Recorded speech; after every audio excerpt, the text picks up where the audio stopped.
जय हिंद, नमस्कार. मी जयंती Kathale, Maharashtrian culinary treasures. आणि आपण मागचे काही तास म्हणूया, काही दिवस म्हणूया, आपण मेनोपॉज या विषयावर बऱ्यापैकी रील्स ऐकलेत, बऱ्यापैकी रेसिपीज पण ऐकल्या. त्यातल्याच काही रेसिपी अशा पण आहेत की ज्या ज्यूसच्या व्यतिरिक्तच्या आहेत. पण बिफोर दॅट मला तुम्हा सगळ्यांना एक सांगायची इच्छा आहे, रादर मला तुम्हा सगळ्यांना धन्यवाद द्यायची इच्छा आहे. जितक्या पण रील्स मेनोपॉजवर आज महाराष्ट्रीयन कलनरी ट्रेजर्स या सिरीजच्या अंतर्गत आम्ही लोकांनी रिलीज केल्या, त्या सर्व रील्सवर आम्हा लोकांना पर्सनल मेसेजेसचा भडीमार झाला. आणि या पर्सनल मेसेजेसमध्ये सहभागी होणारे कोण होते बरं, तुम्हाला माहिती आहे? ती सगळी मंडळी जी या मेनोपॉज मधनं जाणाऱ्या सर्व स्त्रियांना मदत करू इच्छितात. त्यांचे भाऊ, त्यांचे नवरे, त्यांचे मित्र, त्यांचे वडील, त्यांचे हितचिंतक, सर्व पुरुष वर्गांनी या मेनोपॉजच्या सिरीजसाठी आम्हा लोकांना रीच आउट केलं आणि सांगितलं, रादर विचारलं, जयंती वहिनी आम्ही काय मदत करू शकतो या मेनोपॉजमध्ये आईला.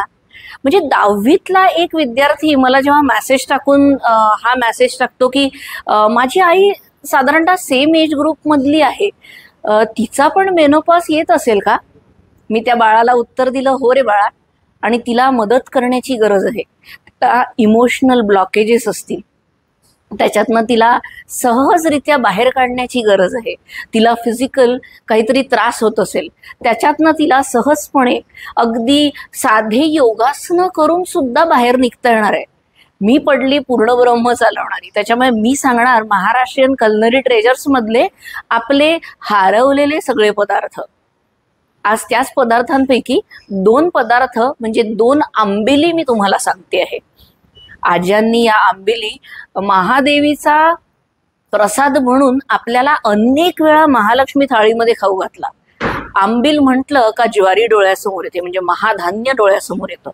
महाधान्यांनी कित्येकांना कित्येक आजारांमधनं मुक्त केलं असावं याचा काही गणनाच नाही, नो कॅल्क्युलेशन. पण हीच आंबील मेनोपॉजच्या काळात जर त्या स्त्रीनी खाल्ली तर तिला किती किती किती किती फायदा होतो याचा तुम्ही विचारही नाही करू शकत. सकाळला एक ज्वारीची आंबील आणि दुपारला एक नाचणीची आंबील, या दोन्ही आंबिली तुम्हाला तुमच्या त्या सत्वाला पूर्ण करतात आहेत की जिथे तुमच्या बॉडीला त्या नर्चरिंगची गरज असते. बॉडीला ते कॅल्शियम्स आवश्यक असतात, ते विटॅमिन्स आवश्यक असतात, ते प्रोटीन्स आवश्यक असतात. काही लोक नॉनव्हेज न खाणारी मंडळी आहेत. मग त्या स्त्रियांनी हे सगळं घ्यायचं कसं? सतत काय पालक आणि पालेभाज्या थोडी खात बसणार आहे? महाधान्य म्हणूनच म्हटलं गेलंय. नाचणीला सुद्धा महाधान्याचा मान आहे, millets. It's a millet year declared by आपले लीडर मोदी सर. त्याच मोदी सरांना थँक्यू म्हणून मी या आंबेलीची रेसिपी तुम्हाला सांगायच्या इच्छित आहे. लेकरांनो आणि सर्व मित्रांनो आणि सर्व दीरांनो आणि सर्व भावांनो आणि सर्व सर्व ते सगळे नवरे मंडळी की तुम्ही आपल्या बायकांना जर या मेनोपॉजमध्ये मदत करायच्या तयारीत असाल तर माझ्या सोबत उभं राहून ही रेसिपी अगदी सहजरित्या करू शकताय. पूर्ण रेसिपी आमच्या यूट्यूब चॅनलवर अवेलेबल आहेत. दोन्ही रेसिपी अवेलेबल आहेत.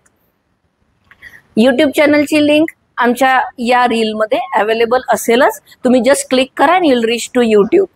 तुम्हाला जर हवी असेल तर ही पर्सनल लिंक मी तुम्हाला पाठवू शकेल. मला पर्सनल मेसेज पाठवा, इन्स्टावर मेसेज पाठवा किंवा दिलेल्या नंबर्सला मेसेज पाठवा.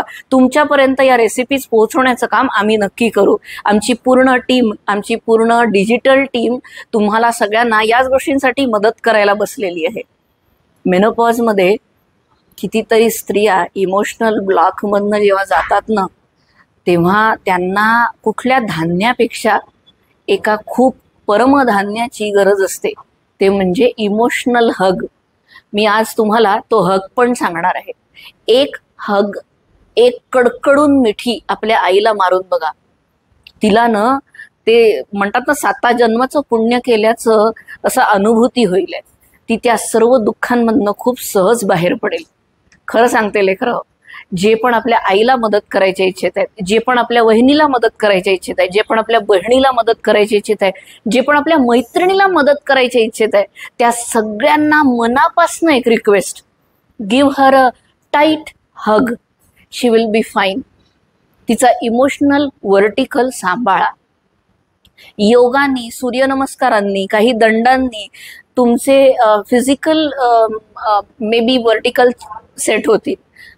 जेवणाने, आमच्या सांगितलेल्या जेवणाने तुमचे सगळे may be food intake set होतील. आपण सगळेजण मिळून या मेनोपॉजला क्रॉस करूया. मेनोपॉजसाठीच्या 2 आंबिली, एक ज्वारीची आणि एक नाचणीची. पटकन रेसिपी समजून घेऊ, इन्ग्रेडियंट समजून घेऊ आणि लगेच स्टेप समजून घेऊ.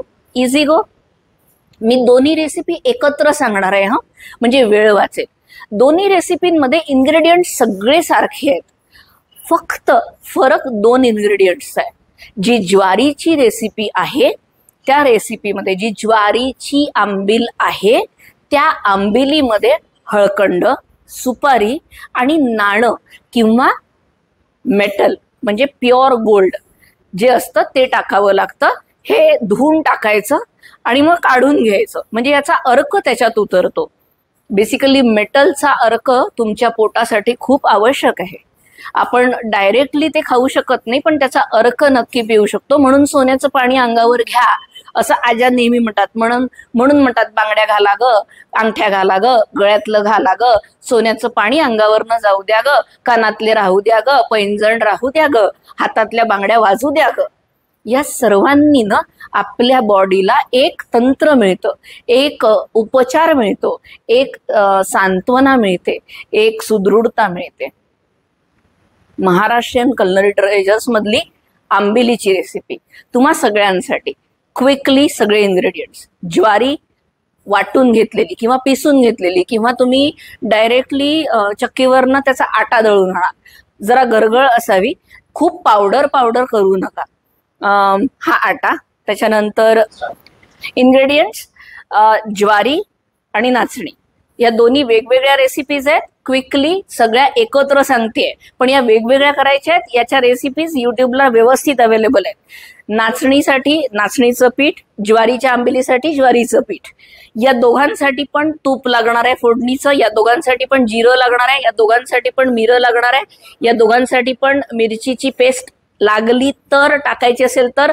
गोड लिंब नक्की दोघांसाठी पण लागतो. आणि ताक, 1 वाटी दही, 1 ग्लास पाणी, थोडंसं मीठ, थोडंसं काळं मीठ, एवढा ग्लासभर ताक नक्की लागतं.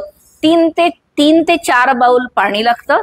हे सगळं तुम्हाला फ्राय पॅन मध्ये याच सिक्वेन्सनी टाकत जायचंय. आधी तूप, मग जिरं, मग मिरं, मग मिरचीची पेस्ट जर इच्छा असेल तर, मग गोडलिंब, मग आलं टाकायचं असेल तर. आलं जर टाकायचं असेल तर किसलेलं आलं थोडंसं घालू शकता, अदरवाईज खूप काही गरज नसते.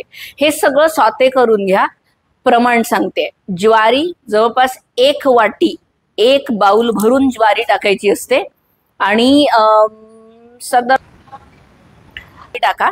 आणि रागी म्हणजे नाचणीचं पीठ 4 चमच्यांच्या वर नको. ती इनफ आहे एका मीलसाठी. 1 meal is enough with 4 spoon. Okay, याच्या वर टाकायचं नाही आहे. हे दोन्ही धान्य एकत्र करू नका. ह्या दोन्ही वेगवेगळ्या रेसिपी आहे. एकदा छान स्टर करून घ्या आणि स्टर केल्यानंतर त्याच्यामध्ये घाला तुमचं 1 बाउल ऑफ ताक, बटर मिल्क. ते एकदा टाकलं, स्टर केलं, छान त्याचे सगळे लम्प्स काढून टाकलेत. त्याच्यात घचागच 3 चांगले बाउल्स पाण्याचे घालून टाका. मस्त फिरवा, गदगद ते शिजतं. सगळं शिजलं की तुमच्या बाउल्समध्ये काढून घ्या. मस्त गरम गरम आंबिली खा आणि तुमचं 1 वेळचं प्रोटीन पोटात घ्या, 1 वेळचं कॅल्शियम पोटात घ्या, 1 वेळचं त्याच्याशी रिलेटेड व्हिटॅमिन पोटात घ्या. It is amazing for ladies who are going through a menopause cycle. And trust me, जर तुम्ही भाऊबंदकी करून त्या रेसिपीज बनवल्या तर नथिंग लाईक इट. त्या लोकांना पण या रेसिपीज आवडतील. खूप आवडीने कोणीतरी आपली काळजी घेतंय असं वाटेल आणि मेनोपॉजचा त्रास खूप लवकर कमी होईल. आणि त्यांना साथ मिळाल्यासारखी होईल. 7 जन्माचं पुण्य केल्याचा आनंद जेव्हा त्या स्त्रीच्या चेहऱ्यावर तुम्ही बघाल तेव्हा आंबिलींचा केलेला घाट सगळा इतका छान झालाय हे तुम्हालाही लक्षात येईल. महाराष्ट्रीयन कल्नरी ट्रेजर्स यूट्यूबला नक्की सबस्क्राईब करा, लाईक करा आणि तुमच्या केलेल्या रेसिपीज आम्हाला नक्की पाठवा. लिंक्स अवेलेबल आहेतच. ज्वारीची ही आहे ज्वारीची आंबील.